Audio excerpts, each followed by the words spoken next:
یو وظیفه شاه حکیم محمد اختر صاحب نور الله مرقده هغه بیانوله. فرمایي کوم کس چې دا غواړي چې زما مشکل کارونه دی الله رب العزت حل کی، د غر عمره لوی قرض هغه ختم شي، یو ناممکنه مقدمه ده هغه چلیږي، هغه الله رب العزت ختم کی، د ظالم د ظلم نه ورته نجات میلاو شي. عرض هر یو ناممکن کار هغه الله رب العزت تر سره کی. د هغې دپاره شاه حکیم محمد اختر صاحب نور الله مرقده یو وظیفه ذکر کوي.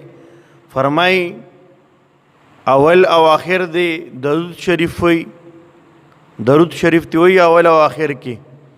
سلور اسم مبارک داسې دي چې دا دی وپیری وی، یا سبوح، یا قدوس، یا غفور، یا ودود. اول دته مخکې درود شریف وی او بیا د وروسته درود شریف وی او وپیری دی د دې وظیفه کوي. الله رب العزت په وتا حیران کن نتیجه وته وخی او الله رب العزت په ټول ضرورتونه پوره کړي.